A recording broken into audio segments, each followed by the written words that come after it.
这个世界上所有的问题都是钱的问题，对不对？那你觉得钱可不让这个咖啡馆的人全部走光啊？没见识过现金破例的人，我想他们哪里都不会去。刚好，我今天没带这么多现金哎。安少，作为富家少爷，我想你身上带的钱应该足够让那张桌子客人给诱惑走吧？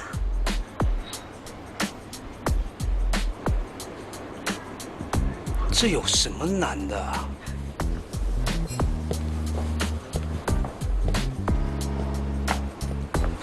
不好意思，两位，能不能麻烦请你们把位置让给我？干什么呀？神经病吧？不是，我不是神经病，是这样的，今天是我跟我女朋友3周年的纪念日，刚好这个位置是我们初次相恋的地方，所以我想麻烦请两位能够，你赶快滚开啊！小心我对你不客气。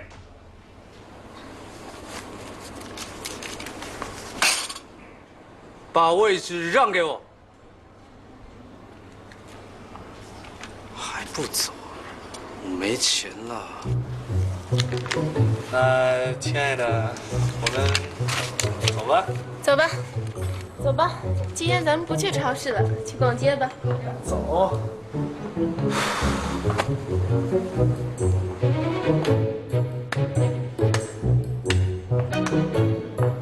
怎么样？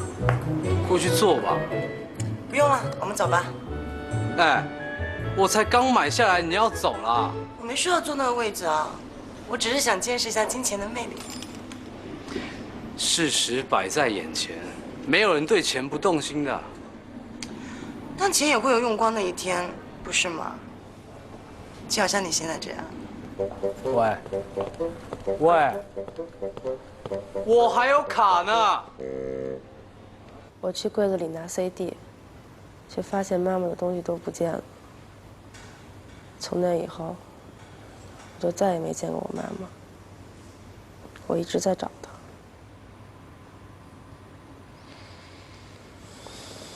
但是我相信有一天我一定可以找到她。今天的活动到这里就结束了，下次时间不变。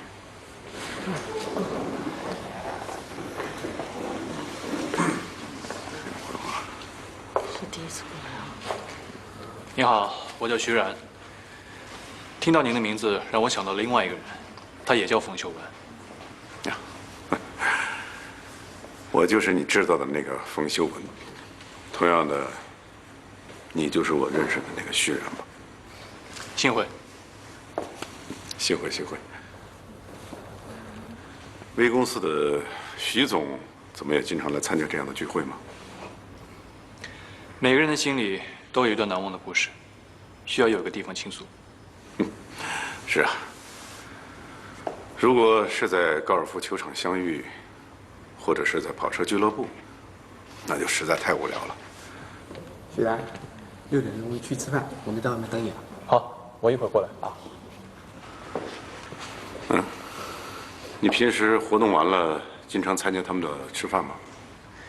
俱乐部的成员感情都非常好，每次活动完了，我都抽1、2个小时跟他们一块吃饭。为什么这么做？他们大部分都是外地人，为了要寻找失踪的亲人，在这座城市住了下来。大部分的时间，他们都很孤独。这让我想起了8年前的我，那个时候我在纽约创业。每天下了班，都在街上闲逛，喜欢看各种各样的橱窗，然后一头钻进一家小饭馆，买2罐好喝的希腊酸奶和1个汉堡回家。和他们一样，每天的黄昏，我都在街头徘徊。可能是经历相似吧，每次和他们在一起，都有聊不完的话题。是啊。你觉得 MGM 怎么样？传说中的连锁帝国。今天你可以把时间留给我吗？我要跟你好好聊聊。你认为这样一个星期5晚上的6点，算是虚度吗？能够受到您的邀请，和您一起吃晚饭，相信不会有人觉得是在浪费时间。因为我是一个所谓的有钱人。没错。你还倒真是直言不讳啊。我想所有的人都愿意和有钱人一起过周末。那你的意思是，我的吸引力是源自于钱？不可否认，这是其中之一。那你认为，你吸引我的又是什么？可能是因为我来自于平民阶层，相较于贵族，你们更喜欢和平民打交道，因为只有这样，才能够让你们看起来既善良又体面。这么说起来，我很虚伪啊，听起来我好像不是个好人。不，恰恰相反，您一定是个好人。为什么？因为您所有的产业都是来自于继承。这话说的有点意思。那么现在也让我来擅自的揣测一下你。很显然，你出身于小康家庭，可能是温饱。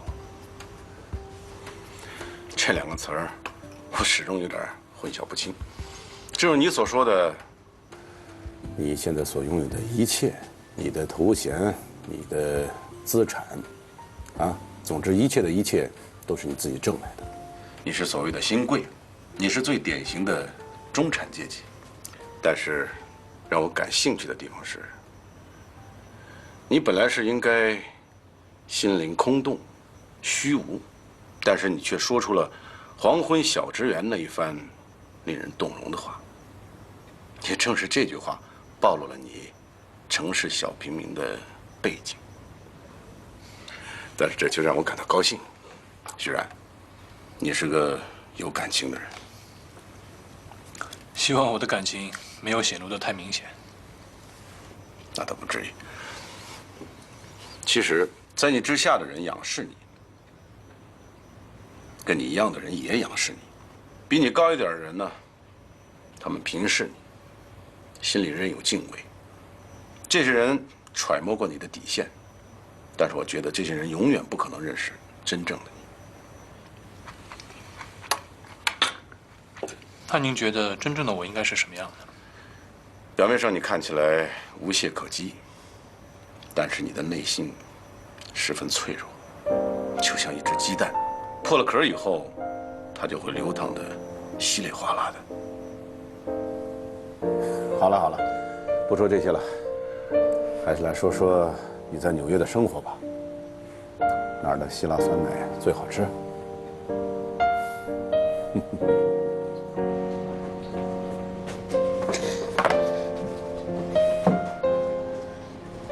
怎么了你？干嘛苦着张脸啊？我在公司笑得脸都僵了，好不容易吃个饭放松一下，你还让我笑，真是没人性。我不是这个意思，我是看你脸色不好，怕你受什么委屈。我受什么委屈用跟你说吗？最讨厌有些人以为自己只要笑嘻嘻的就可以把全天下的好事占光。看来你今天的火气真的很大。哦，对了，新世界商场搞嘉年华，全场东西都5折。我不去，一打折全是人挤来挤去的，能买什么好东西啊？打折东西便宜，人当然多了。那天我们一块去呗。你一天到晚都是一个人跑东跑西的，你现在需要劳动力，你就把我叫上来。我每一次都是和你一起去的，好不好？反正我不去。不要用你那双无辜的大眼睛看着我。那你到底想要买什么嘛？唉，我要买的东西它又不打折。你说出来听听看嘛。我要是看到了，我就帮你一块买回来。我想买 LV，LV 打折吗 ？LV 你又买不起。你怎么知道我买不起呀？我有多少钱用向你汇报？我不是这个意思啦。啊，算了，不说了，吃饭。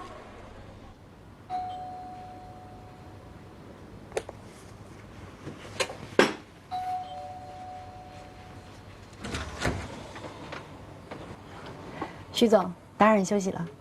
没事，进来吧。能跟我去一个地方吗？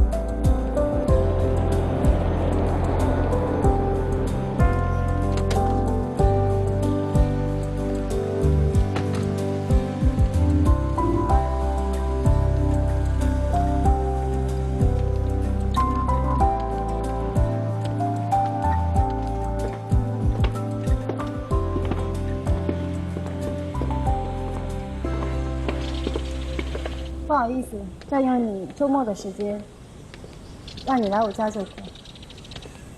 这是我的荣幸。小的时候没有见过海，总认为海应该是绿色的。就是这片草坪是我对海最早的记忆，直到现在，有的时候做梦还会梦到自己在绿色的草海中游来游去的。我小时候住的地方，对面也是一片绿色，那里有一个菜市场。我家楼下就是一条大马路，每次过马路对我来说都是一次冒险。我第一次过马路应该是我9岁的时候，一个人去伦敦。你别笑我，那个时候我连红绿灯都不会看。那我猜你肯定没有吃过路边的快餐。你猜的可真准。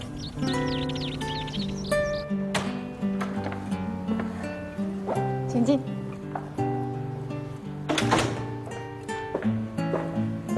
这是我们家的客厅。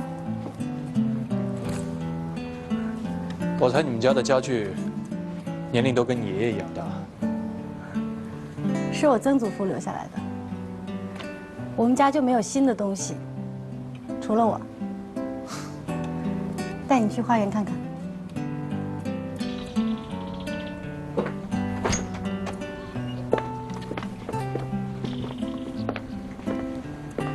小的时候，这是我一个人的游乐场。这附近一带都是你们家的产业吧？嗯。刚才来的那条公路也是我们家出钱修的。看来你今天是把我带到了冯氏帝国的核心啊。你喜欢吗？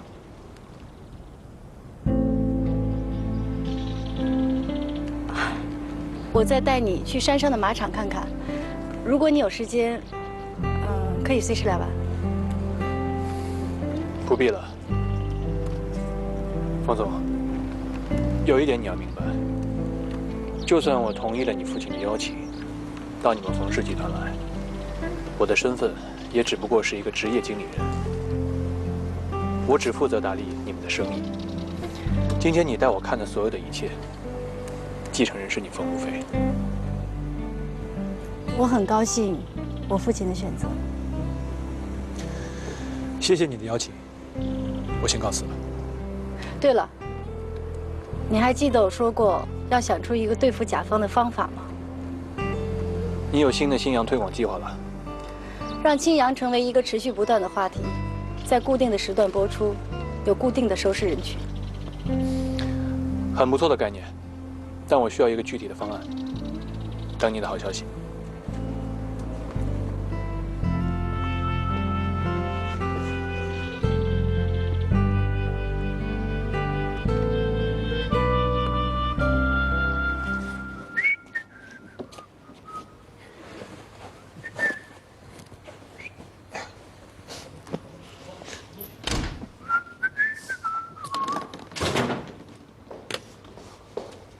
怎么了？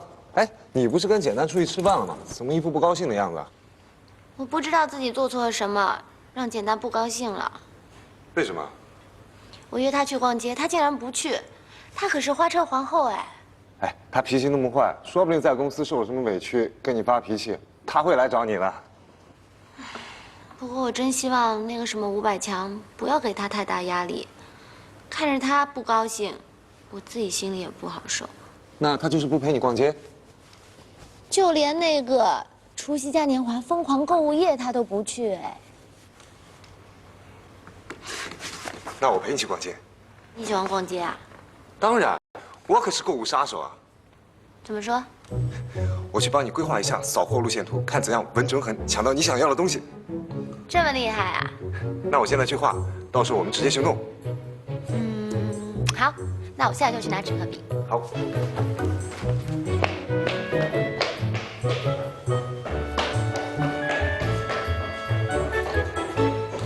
我可以和七夕约会了，太好了！放松，高一点，好。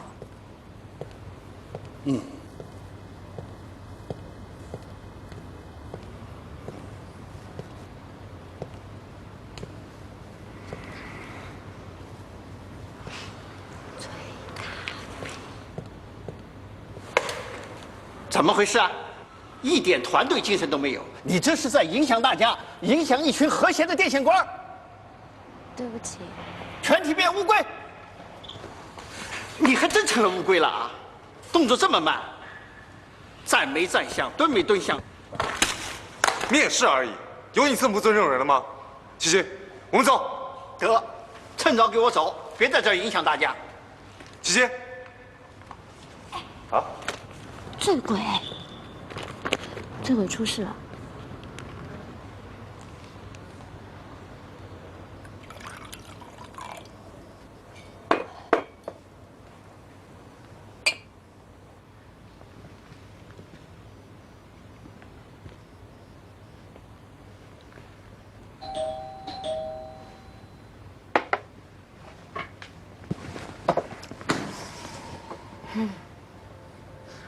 你怎么来了？今天是除夕，我给你送礼物来了。不需要，谢谢。哎，里面不方便啊。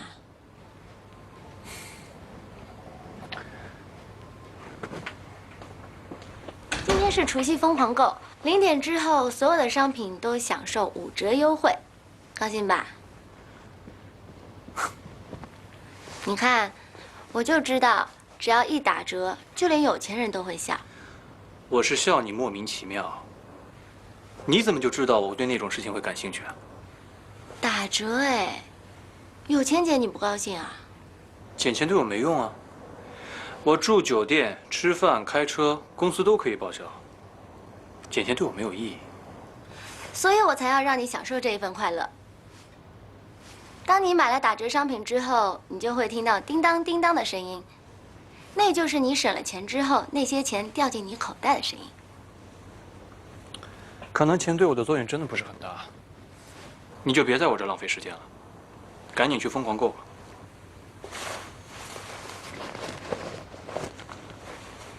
你总不能拒绝这个了吧？我丢3次，如果3次都是正面向上。你就跟我乖乖的出去疯狂购物。我还就不信你的运气每次都这么好。那就试试看呗。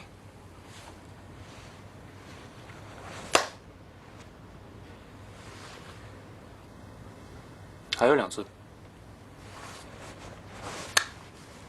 认输吧。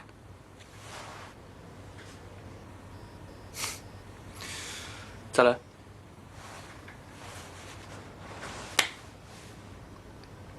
还要打开吗？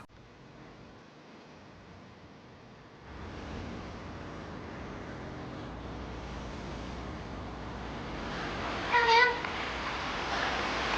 我给你介绍一下啊，这位是我的好朋友赵宁，这位是我是任熙然。你好，您就是微公司的老总吧？看上去真年轻，比我们大不了多少了。姐，徐总也跟我们一起去抢购。当然啦，多一个人就多一份战斗力。人家住这样的地方应该很忙，哪有时间跟我们一起去商场抢购啊？看来你的朋友比你善解人意多了。可惜我今天不负责善解人意，善解人意啊，就交给你了。我今天专门负责快乐。所以我现在要带你去做一件我觉得很快乐的事情。好好好，我愿赌服输。时间有限，要不然你再当一次司机。跟我走吧。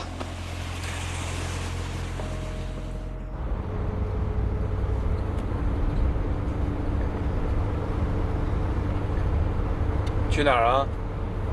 新世纪商场。你们怎么说话就跟出租车司机跟乘客一样？你见过那么好的出租车吗？也是啊。哎，这车真不错。如果我有钱了，我也弄一辆。不过要是我有一台这样的车的话，我一定把这儿的座椅全都换成 Hello Kitty 的，然后还在这里挂一只小猫咪。对对对，装修车就跟装修房子一样，可得花点心思啊。1年1次的大扫货，就是意味着满载而归。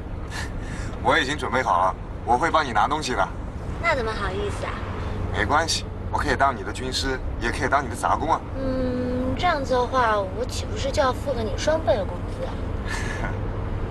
各位听好了，新世界百货打折盛况空前，出现了拥挤状况，商场方面决定暂停接受新顾客的进场。不是吧？怎么办？被人抢先一步了。嘿，要不然我们去万达吧，那儿不堵车，而且也是疯狂大打折。好，我们就去万达。去万达吧。该去万达了。对。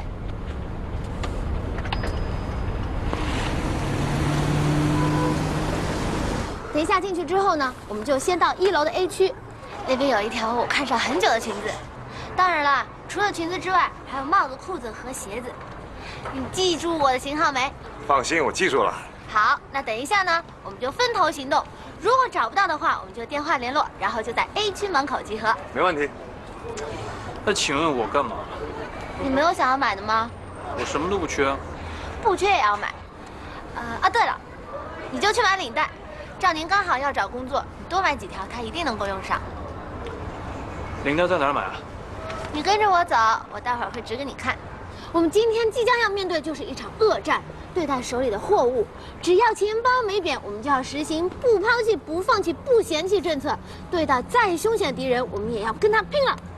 所以石然同志，请问你有没有信心完成我交给你的任务？好，我尽力。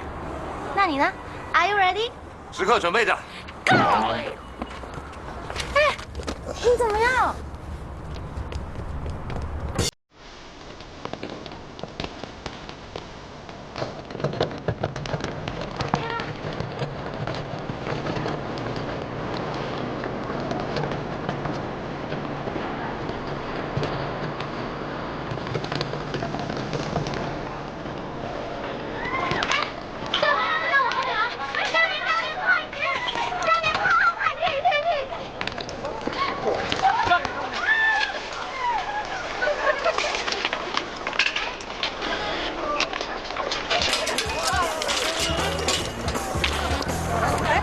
这领带你要不要？我要啊。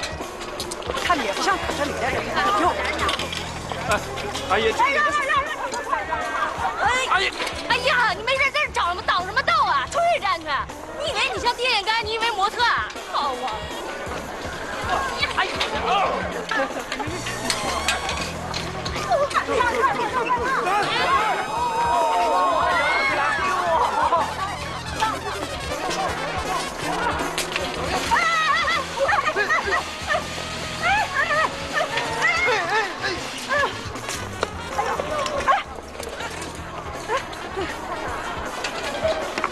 我不像打领带的人吗？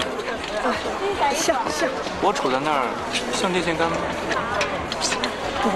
不像电线杆，像模特。你拿那个看看吧，你看这两个。怎么两手空空就过来了？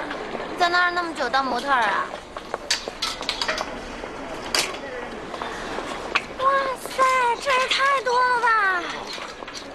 哎，快点去试试看。好。怎么样啊？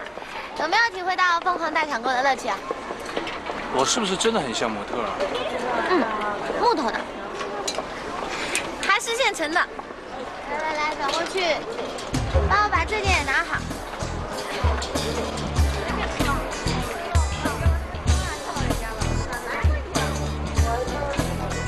看这件怎么样？看一下。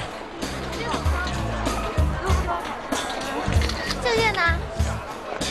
不好看吗？那这两件相比的话，哪个颜色更好看？放一下，等一下，不要动啊！放一下。这个拍摄方案最大目的就是用最短的时间，用极富现代感的拍摄手法，体现青阳的特点。着重宣传的是青阳无懈可击的理念。冯小姐，你觉得一个30秒的广告，放得下这些吗？江总监，您觉得有什么需要改进的地方吗？我的意见很简单，我觉得你说的这些都太一般了。你知不知道现在的观众每天要接受多少这种直白的宣言式广告？他们都听腻了。我们顶多是丰富了这些看电视的人们中途上厕所的背景音。所以我希望有一个新的方案。可是这个创意是之前徐总认可的，而且他在描述这个创意的时候非常兴奋，也很肯定。不信，你可以问叶总监。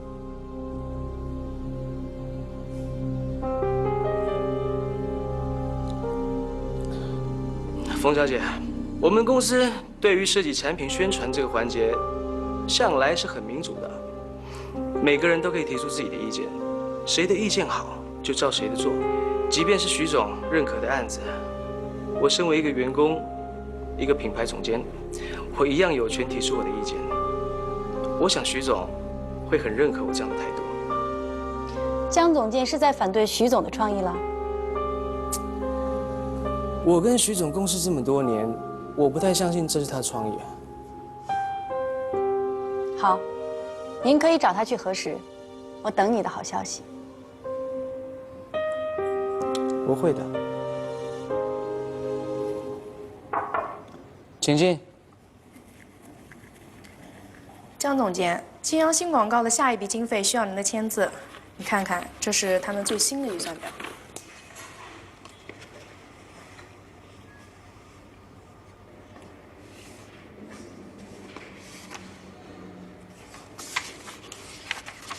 这些签注的地方都是我不明白，或是我们之前没有沟通清楚的，我需要他们派人来跟我解释一下。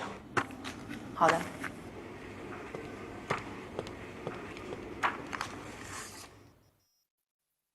哎呦，快帮我拿一下，我拿不动了。帮你。来。哦，累死我了。又买这么多啊？又是拖把，又是洗洁精。只要机不可失，失不再来。我们现在开始要节省过日子。你这种节约，群众表示很有压力。哎，这是什么？这你就不知道了吧？当当当，嘿嘿。你这也叫勤俭节约啊？错，这个啊叫做提高生活品质。啊，全部都是帅哥。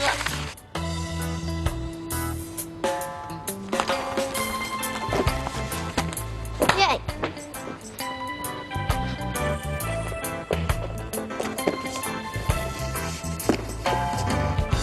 耶！大功告成！哇，看到被那么多帅哥包围的感觉真是不错哎。你就不怕被房东轰出去啊？可是每天你都看到那么多，全都是张大宇的照片，你不觉得恶心吗？而且我们并没有破坏任何东西。所以我们只要在离开之前把这里恢复原样，就一切 OK。可是，我还是有些害怕。哎，万一要被房东轰出去的话，去哪找这么便宜的地方？而且，我们现在身上又没钱，我看还是别冒险了。你干什么呀？这是我辛辛苦苦弄好才能不撕了它嘛。哎，你不会这么胆小吧？这可不是当初和我一块儿离开公司的那个赵宁啊！那要看为什么。哎，你做人不能那么死板。你无家可归的时候，你可别哭。你什么时候见我哭过呀？给我你！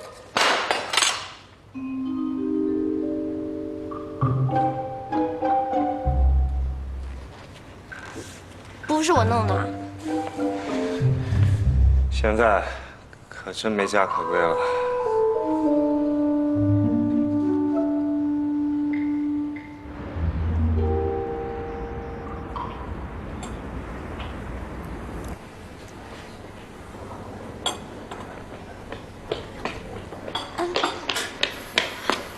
不好意思，路上堵车迟到了。哎，是你呀？这事情可真小，说吧。你今天把我约到这儿来，不是要请我喝咖啡的吧？是因为有事直说，我工作很忙。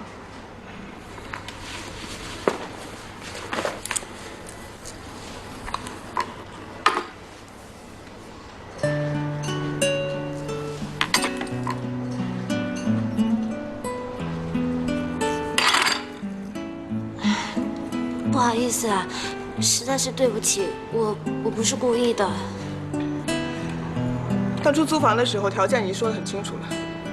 是，可这次的确是意外，是他自己掉下来，然后就摔碎了。你觉得这理由有可信度吗？我并不是想要推卸责任，我会帮你去买一个新的，但是我希望你能够接受我的道歉。我再说一遍，租房的时候我们条件都已经说得很清楚了。可是条件是死的，人是活的嘛。我绝对不会因为你是徐安的朋友，就违背自己说的话。哎，叶小姐，您这么优秀，为了那个男人迟迟不肯放手，你觉得值得吗？我想你还没有资格来评价我的感情，这件事情我会让中介来解决。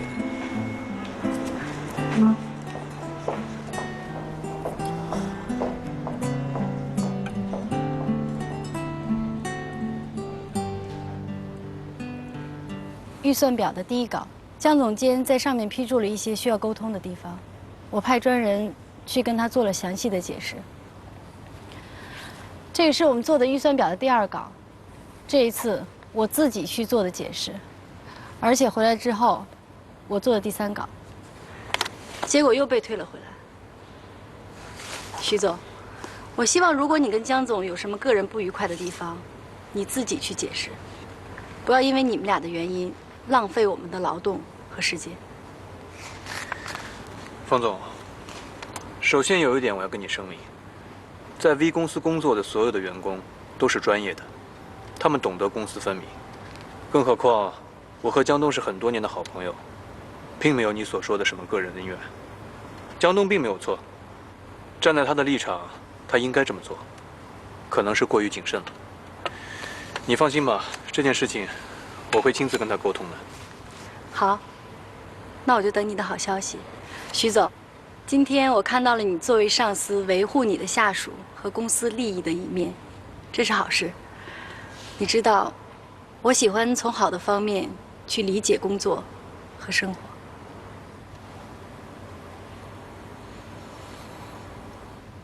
青阳广告大片的事情进展得怎么样了？预算还在核实中。如果我记得没错，确定这个创意方案已经是2个星期以前的事情了。没错，不过因为这次预算是之前的2倍，我希望能够做得谨慎跟细致一点。谨慎细致是需要的，但是你可以给我一个谨慎细致的理由吗？就是因为预算是之前的2倍，希望江东，我们认识很多年了，我太了解你。每次你要编一个理由的时候，你的眼睛都会多比平时1倍的专注和坦诚。我没说错吧？徐总，我告诉过你，我不喜欢冯路飞的创意。那你就写份报告告诉我，你是我的销售总监，你完全有这样的权利。你现在用拖延经费的方法，太愚蠢。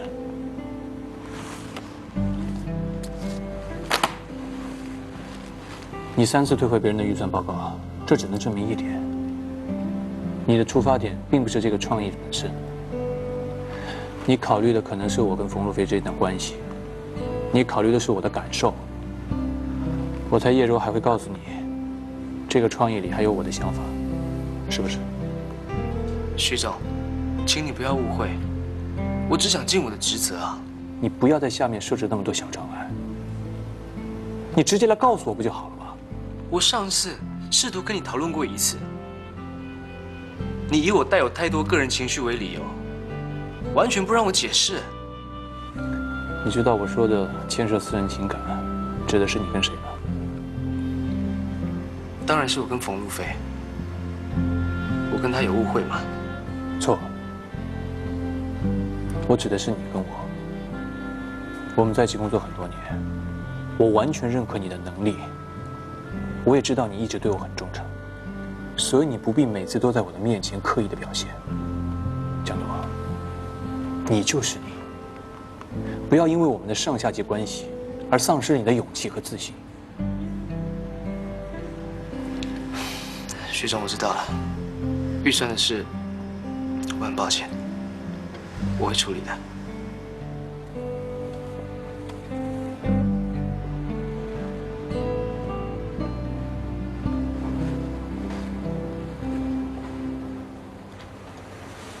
少吃这个东西会变胖。这么没礼貌！本来我还有个八卦想要告诉你呢。上班不认真上班，想什么八卦？肯定被骂。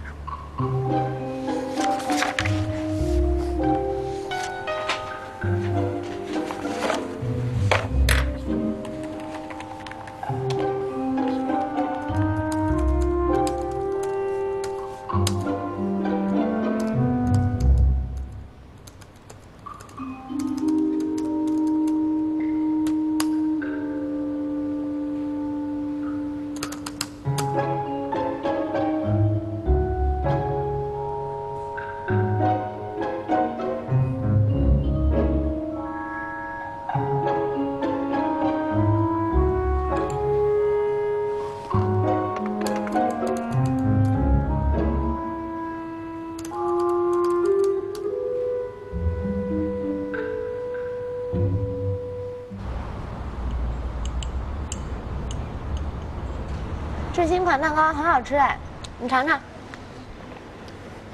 你自己吃吧。你不吃我吃了啊？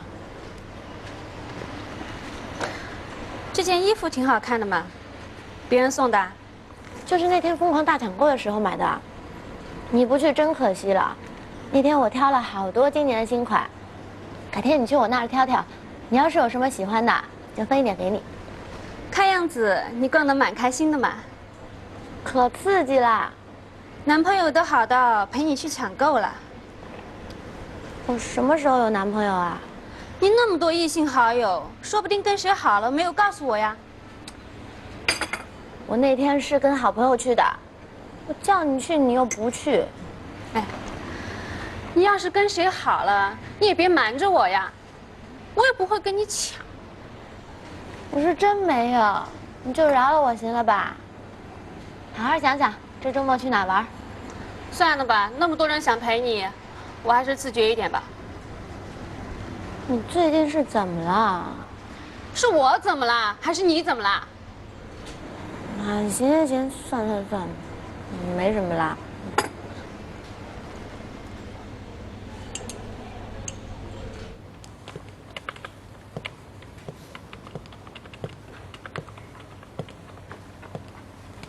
我找徐总，他有空吗？没空，他刚才说了，不许任何人打扰他。怎么，里面有人了？没有啊。江总监，你先回去吧，等徐总有时间的时候，我再通知你。没关系，我在这里等。照片你看了吧？我看到了。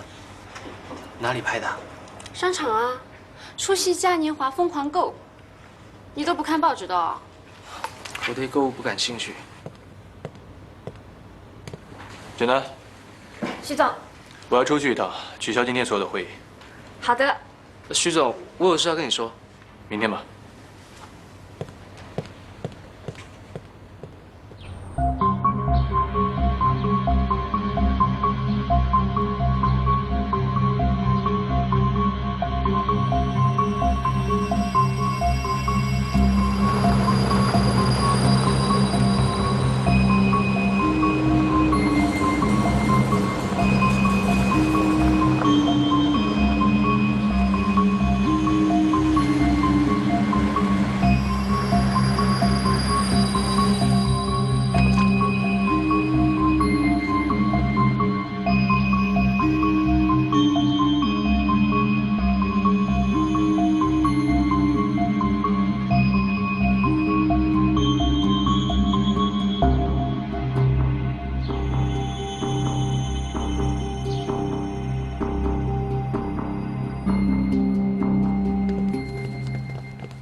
哎，魏警官，真是太感谢你了。太客气了，为人民服务是应该的。魏警官，你这人真是太好了，没想到我们这一点小事你都会亲自处理。事情不分大小，能处理好，对人民是最好的回报。那我们以后遇到什么事情还可以麻烦您吗？当然，派出所的大门是为你们敞开的，有需要欢迎过来。慢走啊！微笑。是。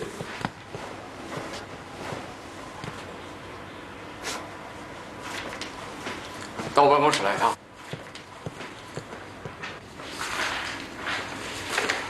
哎，让我看一下到底是谁投诉的。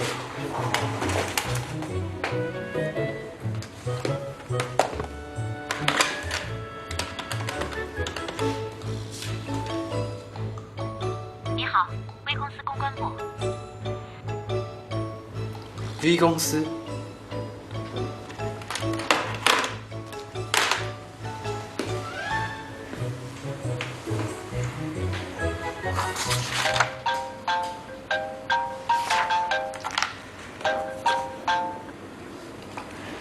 喂，今天有人打了7通电话，寄了投诉信给我。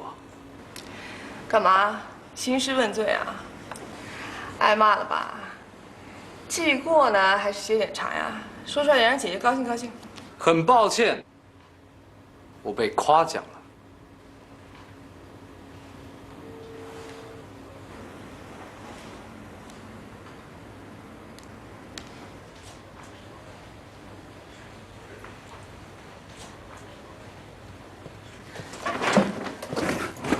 徐总，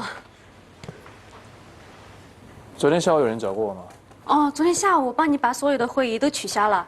快下班的时候，我接到一个男的打来的电话，他说让你今天下午2点在奥体水运和他见面，并且只能一个人去。那他有没有留下名字和电话？他不肯说，他还让我捎一句话给你，说你的猫叫公爵。知道了。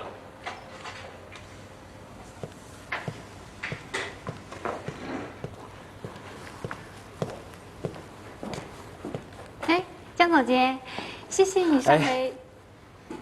永远不要对我说这2个字，只要你喜欢就好。我很喜欢。那下次吃饭的时候带给我看吧。嗯。哎，昨天下午你们都走了以后，我接到一个特别奇怪的电话。谁打的？一个男的，主要是他给我说的话，我觉得很奇怪。他让我给徐总说，徐总的猫叫公爵。还有说什么吗？他说让今天下午跟他见一面。哎，徐总刚刚把工作都给我安排好了，估计这会儿都要去了。我觉得徐总啊，最近特别奇怪，每天下午都会消失。你知道他们约哪里吗？2点在那个奥体水运的咖啡馆。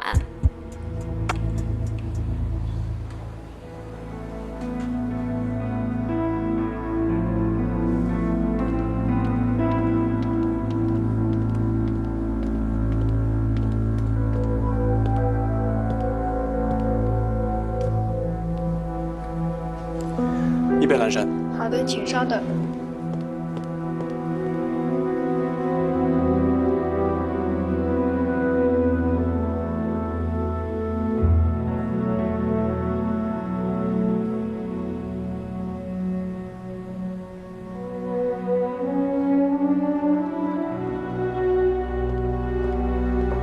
服务员，帮我换杯咖啡。好的，请稍等。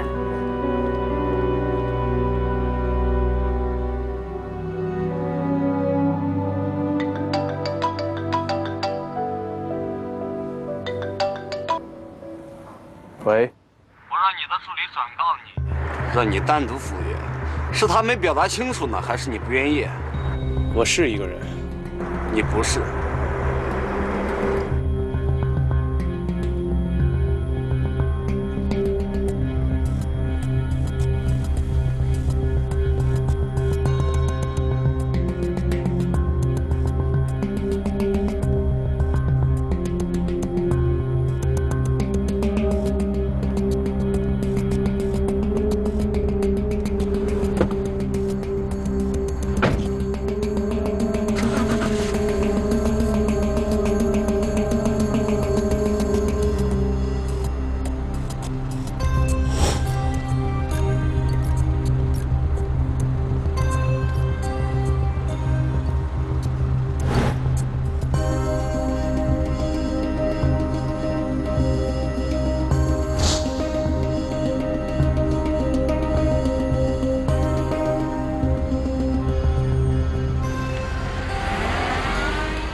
徐总，2件事情。第一件，马上让江东到我办公室来；第2件事情，拿上你抽屉里的爱马仕丝巾，等他出来以后，你也给我进来。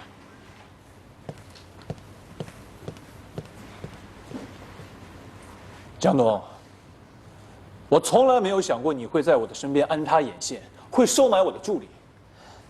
徐总，你误会我了，我只是想要帮你。最近状况这么多，我真的很担心你会出事，可能做法有些过头，请你谅解。谅解啊，我当然谅解了。如果我不谅解你，你现在已经搬着东西滚蛋了。你知道为什么上一次你去疯猫网络逼汤七七辞职，我没有怪你吗？因为你保护的不仅仅是我个人的隐私，你还保护了公司的利益。可是今天我的约会是我的私人事情，跟你没有任何关系。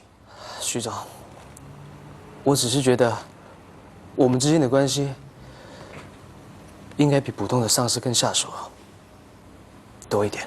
所以你就可以跟踪我，可以在我的身边安插眼线。我觉得我们还是保持纯粹的工作关系比较好。你还有什么要说的吗？没有。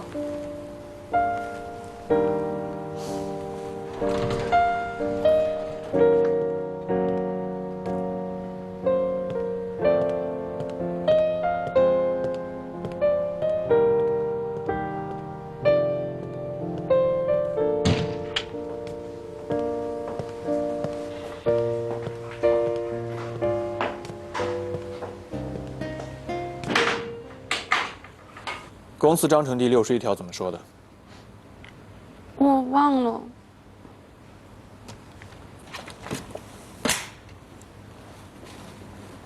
看着念。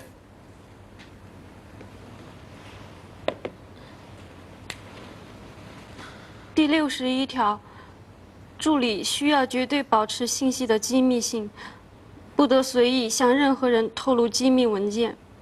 助理也有义务保密上司的私人行程，不经允许，不得向任何人透露。你知道写的是什么意思吗？徐总，我错了。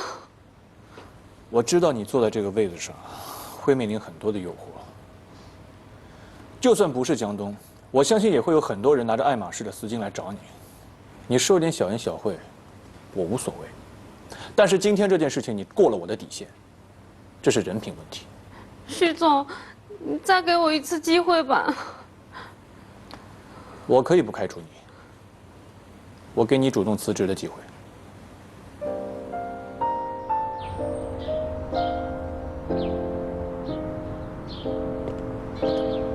你怎么了？徐总真的开除你了？徐总认定了我就是你安排给他的眼线，特别生气，也不想想我跟了他那么多年，立马就把我给开了。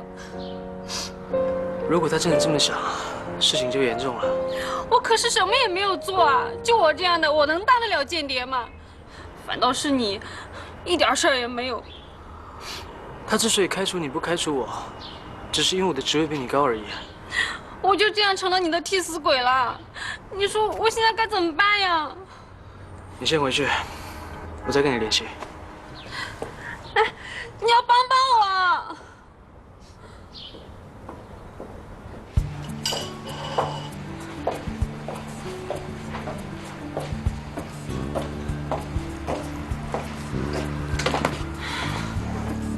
怎么了你？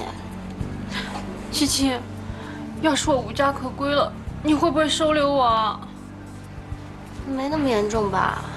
我被公司开除了。你得罪谁了？我老板。哎呀，你胆子也太大了吧！都什么时候了，你还这样说我？我是做了替死鬼，给别人背黑锅了。没办法，这就是公司政治，总要有一个人出来当垫背的。哎，算了，不要想那么多了。要不然你现在想吃什么敬请点，今天我请客。真的？那我就化悲愤为食量吧。服务员。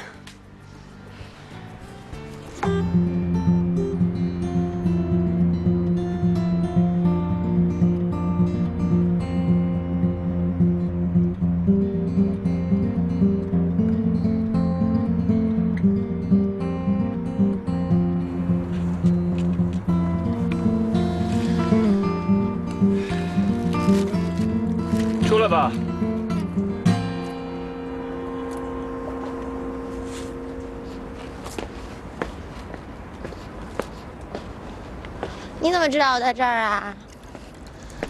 你喂的猫粮它还没吃完呢。你每天喂食还挺准时的，看来是已经养成一种习惯了。这件衣服还挺适合你的。这有你的一份功劳。我告诉你啊，没有下一次了。你可不可以不要这么冷漠啊？那天你明明挺开心的，我告诉你啊，你可不能利用了我的快乐之后就想一脚把我给踹开，这样会遭到报应的。不过那天之后，我们应该就已经是朋友了吧？你倒是一点都不客气啊，都没问我同不同意，就已经是我的朋友了。你以为我是你呀？永远居高临下，还端着个架子，有什么真实想法从来也都不知道说出来，累不累呀？那你的意思是，我已经认你这个没头没脑的朋友了？嗯，那我这个没头没脑朋友，请你帮一个忙，你愿意吗？说来听听。有一个女孩，她叫简单，她是你的助理，可是昨天她被辞退了。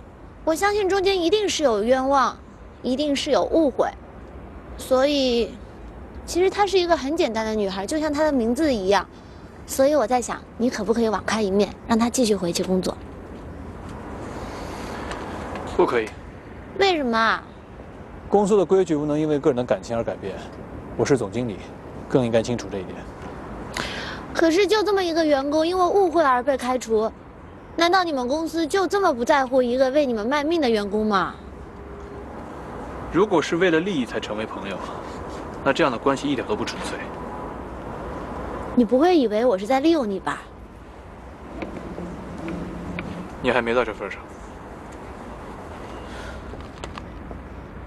你也太自以为是了吧！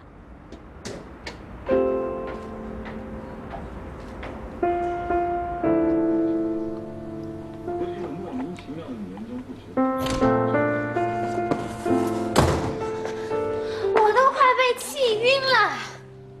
那个家伙实在是太嚣张了。谁又惹你了？你说会是谁呀？就是那个自以为是、故作清高、高高在上的臭醉鬼。说了半天，我还不知道是谁。你不知道更好，免得你跟我联合起来啊，会一起骂死他。我去给你做点饭吃。不用了，我带你出去泄愤去。哎，你等等，我去换件衣服。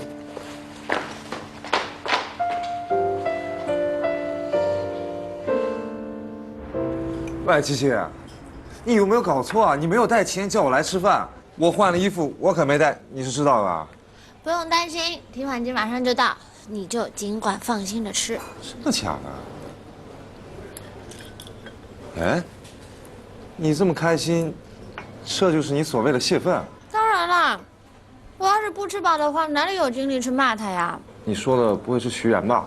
除了他之外，还有谁能够惹我这么生气呀？他这人也太不讲义气了，连朋友的朋友都不帮，还在那儿装得很有原则一样。你太没有人性了，汤七七！我受那么大打击，你不但不安慰我，还把我大半夜叫出来给你买单。来，把你叫出来呢，让你买单这只是其次，最主要的目的我们是要和你商量一下，如果收留你的话，你应该住在哪间房间？你说对吧，赵宁？对，你随便挑。看我们对你多好。这还差不多。哎。但是那个买单的钱你还是要还我啊！我现在可是危机时刻。哎，对，我打车过来的那个打车费你也给我报了。既然你都已经说是危机时刻，就不要老在提钱的事儿，就应该想一些开心的事情，比方说吃点儿、再喝点儿什么的。大姐，我都破产了，我还有什么可开心的？所以就要化悲愤为食量嘛。算了，懒得跟你说。哎，老板买单。哎，你知道什么地方用户最喜欢关机吗？不知道。北京还是上海？宁波。为什么？因为呀，对不起，宁波的用户已关机。好好笑啊！真服了，这种笑话你也能想出来。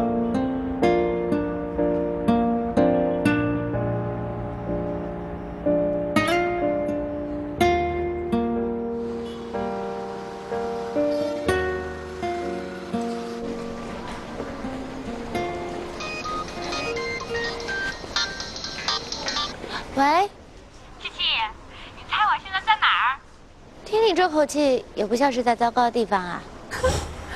我现在就在 V 公司的大楼外，哼，他们总算知道我简单是一个人才，又把我请回来上班啦。怎么忽然又找你回去了？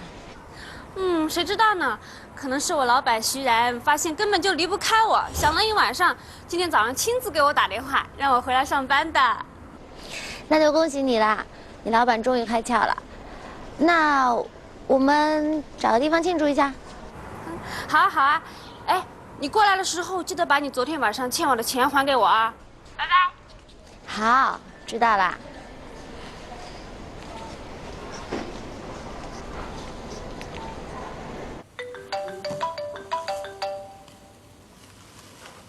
喂。谢谢你呀。谢我什么呀？简单回去工作了。我可什么都没做。你不要嘴硬了，我知道你们这些精英啊喜欢面子，我就不拆穿你了。啊，不过你今天晚上去我家吃饭吧，随便你点什么，没有照您做不出来的。公司还有很多事情要忙，我今天来不了。你不至于那么小气吧？我一会儿还要开会，先不跟你说了。了不起呀！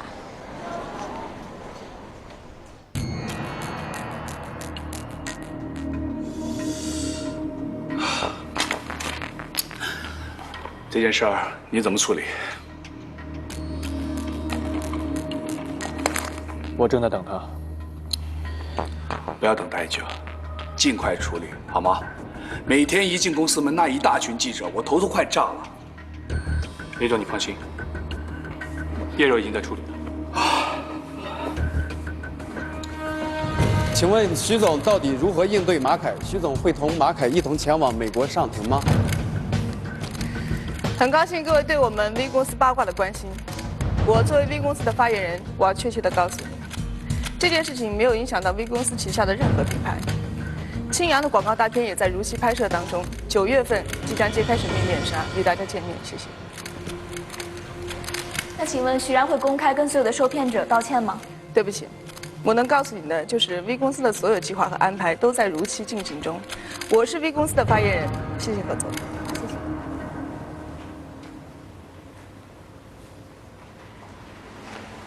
简单。徐总。今天有没有人给我打电话？没有。那天约我的那个男人再也没打过电话来吗？是的，从那以后他再也没有打过电话。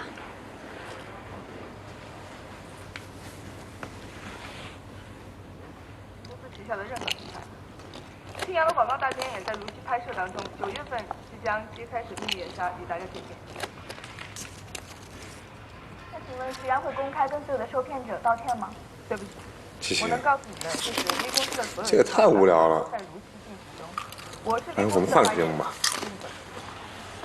哎，你干什么呀？我还要看徐然他到底怎么样呢。很高谢谢兴各位对我们 V 公司。这就是你的部队啊！哎，像我们这种小人物，你担心云上面的事情干什么？这件事情没有影响到 V 公司。刮风打雷下雨都是他们的人，他们会解决的。可是你看现在，看起来好像很严重的样子。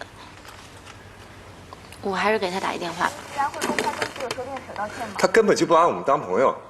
你邀请他来我们家做客，他都不来，分明是瞧不起我们。哎，你现实一点好不好？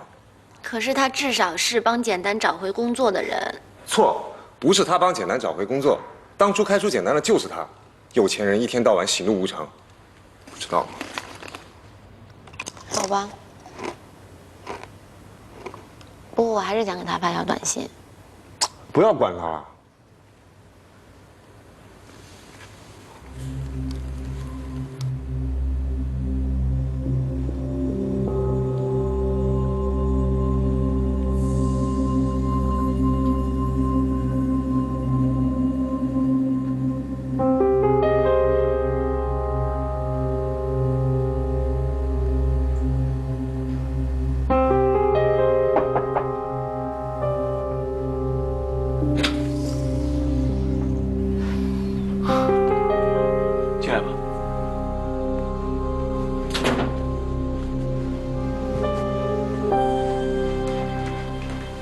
我不知道我为什么会来，只是不知不觉就到了这里。因为你还是相信我，你知道那些事情不是我做的。我不知道，我只知道筹集来的钱没了，核心技术被别的公司抢住，而你失踪了。那个时候我们私募刚刚成功，还有1个月技术就要发布了。有一个叫熊佳杰的女人给我打电话，她说合纵联盟要购买我们的技术。我去调查了，合纵联盟是一家臭名昭著的公司，智利牛肉的垄断，雷雨公司的破产都是他们做的。我拒绝把技术卖给他们。也就是从那一刻开始，我们的情况变得越来越糟糕。谁也不会料到，我们的技术会提前1个星期被另一家公司所发布了。我当时在纽约街头看到那项技术的光盘出手，我感觉那就是世界末日。那也是我的世界末日，连舒瑶都失踪了。所有的事情我都没有办法解释，但是你要相信我，我不会做对不起朋友的事情。你做没做，法庭会给你一个公正的裁决。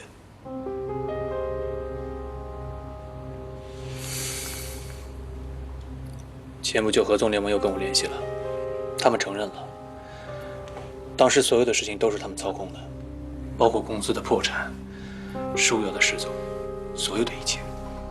行了，你别跟我说这些了，我是不会回美国的，我什么都没有了。你有什么困难，其实早可以告诉我。这么多年了，我早就想明白了，我不会相信任何事情，当然也包括你。你现在帮我只不过是为了自己能够摆脱内疚的情绪。那时候你想想，你能够那样的不管我的死活，现在却假惺惺的来帮我，只能证明一点，我落到现在这个地步，完全是因为你。OK， 我只告诉你一句话，不管你对我做什么，我都接受。很好，可是完全没有打动我。谈话到此结束，法庭上见。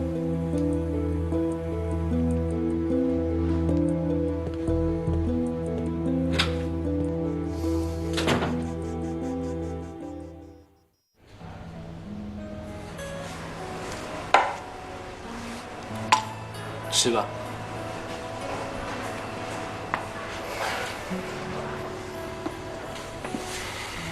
是马凯的事吧？马凯还是不能原谅我。我跟他的事，只能在法庭上解决了。那就不要想了。天塌下来，有兄弟陪着你。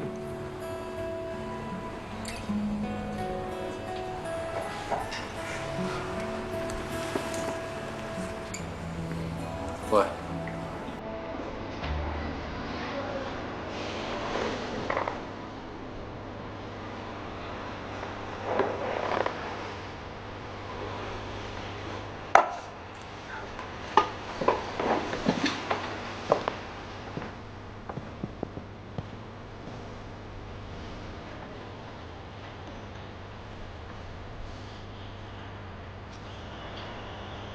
你还是喜欢在这家甜品店？我们以前在第4街区也经常去。那是我最难忘，也是最开心的一段日子。不管你信不信，是实话。可能从那个时候吧，我们的生活就改变了。我刚才进来看到你和你那位朋友，你挺幸运的，不管走到哪里都有人陪着。我知道这8年你过得很苦，一个人熬到今天很不容易。在我没见到你之前，我一直认为现实是不可以改变的。我回来见到你以后，我发现你还是原来的训练。现在想想，现实也是可以改变的。不管我有没有打那个电话，以现在的你都可以圆满的解决。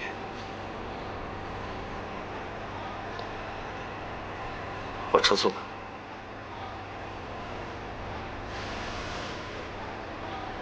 我不是为了你，是为了我自己。